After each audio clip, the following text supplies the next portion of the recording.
अस्सलाम वालेकुम वरहमतुल्लाहि वबरकातुहू। उम्मीद करता हूँ मेरे चैनल के नाजरीन खैर वफ़ियत से होंगे। नाजरीन, जैसा कि आपको मालूम है मुहर्रमुल हराम की आमद है, तो इसी हवाले से हम नई वीडियो एक नए अमल के साथ लेकर आपकी खिदमत में हाजिर हैं। नाजरीन, आज की मुख्तसर वीडियो में माह मुहर्रमुल हराम का एक ऐसा अमल लेकर आए हैं जिसके करने से अल्लाह रब्बुल इज़्ज़त अपना ख़ास करम फरमाएंगे, आपकी हर जायज़ तमन्ना और हाजत को अपने फ़ज़ल से पूरा फरमाएंगे। ये अमल 3 दिन का अमल है। 3 दिन किसी भी नमाज के बाद आप तरतीब बना लें इसको करने की। इंशाअल्लाह पहले ही दिन करने से खुशखबरी आपको हासिल होगी, मगर अमल को पूरा लाजमी करना होगा। इस अमल से अक्सर अफराद को पहले दिन ही कामयाबी मिल जाती है, बाद को दूसरे और तीसरे दिन में, मगर परेशान नहीं होना। आपने मुकम्मल यकसुई, तवज्जो और खुश असलूबी से इस अमल को करना है। नमाज की पाबंदी नाजरीन लाजमी किया कर, इससे इंसान की रूह और जिस्म में ताजगी पैदा होती है। बढ़ते हैं अमल की तरफ। इससे पहले नाजरीन आपको मैं बता दूं, ये वो अनवार जोहर हैं अमल के जो हम बुज़ुर्गान दीन से, उलमाए किराम से मुशावरत के बाद और कुतुब का मुतालिया करके आपके लिए लेकर आते हैं।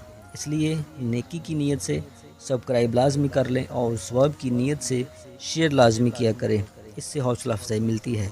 और हर किस्म के अमल के लिए और शरई मसाइल के हल के लिए हमारे ऑफिशियल नंबर पर रब्ता करके रहनुमाई हासिल की जा सकती है। तो हमारे वो भाई जो दिल में कोई तमन्ना, आरज़ू या मुराद लिए बैठे हैं, किसी भी किस्म की ज़रूरत या उनको अमर पेश आ गई है, किसी ख़ास मकसद में कामयाबी चाह रहे हैं, तो आपने इस अमल को कर लेना है। इंशाअल्लाह अल्लाह पाक आपकी दुआ को आपके हक़ में ज़रूर कबूल फरमाएंगे।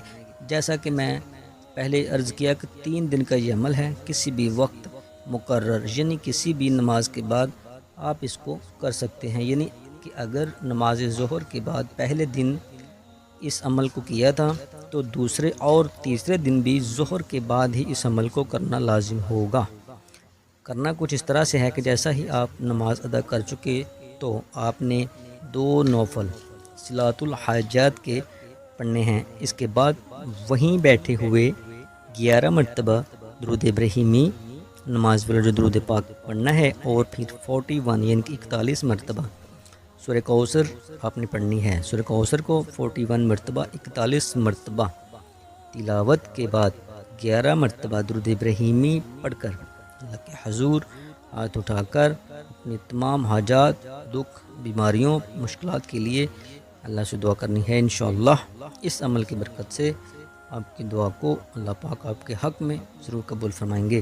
दुआ के लिए जब भी आपने दुरूद इब्राहिमी नमाज वाला जो दुरूद पाक है पढ़कर दुआ की इब्तिदा करनी है, और दुआ के इख्तिताम में भी दुरूद इब्राहिमी लाजमी पढ़ लेना है। नाज़रीन, दुरूद इब्राहिमी की बेइंतहा बरक़ात हैं। अक्सर दुआ की कबूलियत का ज़रिया दुरूद इब्राहिमी ही होता है, इसलिए दुरूद इब्राहिमी को भी ज़िंदगी के मामलात में रखें। हर नए काम करने से पहले बिस्मिल्लाह के साथ दुरूद इब्राहिमी लाजमी पढ़ लिया करें। इंशाअल्लाह ज़रूर बरकत होगी। दुआ इस यकीन से करनी है कि अल्लाह रब्बुल इज़्ज़त मेरी दुआ को सुन रहे हैं और वही कबूल करने वाले हैं। और यकीन करें, इस यकसुई के साथ की जाने वाली दुआ कभी रद्द नहीं होती। नाज़रीन, आज रोना यही है कि हमारी दुआएं कबूल नहीं हो रही। इसकी सबसे बड़ी वजह यही है कि हम मांग तो रहे हैं अपने रब से, मगर हमारा ज़हन, तवज्जो दुनियावी मामलात में गुम हुई होती हैं। इसी वजह से अल्लाह पाक दुआओं को कबूल नहीं फरमाते। एक हदीस का मफ़हूम है, हुज़ूर पाक सल्लल्लाहु अलैहि वसल्लम ने इरशाद फरमाया, मांगो तो इस यकीन से मांगो कि मेरा अल्लाह इस दुआ को कबूल फरमाएगा। इसके साथ इसी हदीस में ये भी मौजूद है कि अल्लाह गाफिल दिलों की दुआओं को कबूल नहीं फरमाते। आज हमारा मसला यही है, अल्लाह हमको तौफीक तो दे देते हैं, मगर हम बेअक्ली में नमाज और दुआ में कहीं ना कहीं ख़यालात में घूम रहे होते हैं, जिसकी वजह से दुआएं कबूल नहीं होती। अल्लाह पाक से दुआ है कि अल्लाह हमें तवज्जो, खुश व खुज़ू, यकसुई के साथ दुआ करने की तौफीक अता फ़रमाए।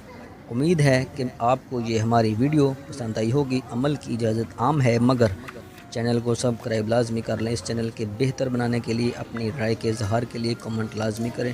کسی بھی طرح کی شرعی مسائل کے حل کے لیے ہمارے آفیشیل نمبر واٹس ایپ کے ذریعے رابطہ کیا جا سکتا ہے۔ نیکی اور بھلائی کی نیت سے شیئر لازمی کیا کریں۔ اس کے ساتھ میں اور میری ٹیم آپ سے اجازت چاہتے ہیں۔ اللہ حافظ۔